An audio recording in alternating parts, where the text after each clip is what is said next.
A stunning development in a story ABC News broke earlier this year. A Minnesota man has won his freedom after years in prison, thanks to those widely publicized problems with accelerators in some Toyota cars. The man always insisted his foot was on the brake of his Toyota during a fatal crash. And oh, this is such an emotional story. David Muir has it for us. All the way around, Robin. Yeah. You know, it was a horrific crash. 3 people in the other car died. But as you know, the driver had always insisted he couldn't stop his Toyota. Brian Ross and his team broke this story here on GMA months ago. And this morning, that driver is free, waking up with his wife and his young children for the first time in 3 years. Koua Fong Lee is now a free man, years after being convicted on charges of vehicular manslaughter after a deadly 2006 car crash that killed 3 people in St. Paul, Minnesota. The day of the crash, Lee was on his way home from church with his family when his 1996 Toyota Camry crashed into another car sitting at a red light. Police say he was going between 70 and 90 miles per hour. A young father and son were killed. A niece died too.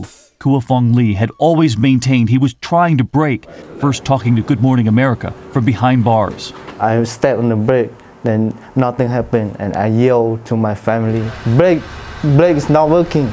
But with the flurry of cases of sudden accelerations in Toyotas first brought to light by ABC News, the case was reopened. Prosecutors offered a plea deal, telling Lee he could be freed, but still as a convicted felon and with more than a decade of probation. He said no. He'd rather do the time than admit to something that he knows he didn't do. And he had the courage to say, I'll stay here before I do that. But then just yesterday, the judge announced there should be a new trial. And soon after, the prosecution announced... The prosecutor just announced that she's not going to pursue more charges. She did? She did?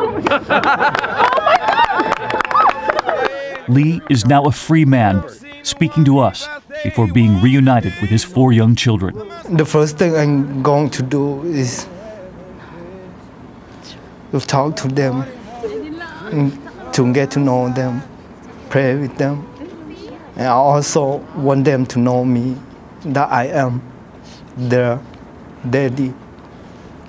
I will teach them that what is the word daddy mean. All the while we were talking with him last night, his wife holding his hand there. And even the victims' families from that other car had backed a new trial for Mr. Lee. In fact, an attorney for that family telling ABC News that they supported Lee's motion for a new trial. They don't believe he has any culpability at all in this matter. And in talking to Mr. Lee last night, he told us he still prays for the victims' family now that he's out of prison. And you can see him with the children there. He said he wants to teach them who their daddy is all over again. And for the victim's family to realize that it was not his fault too, that has to give him some peace. And they helped with the fight all along, even when he came out and spoke here from behind prison. He already showed them what a daddy is by standing up for what is right, not backing down at all. David, thanks.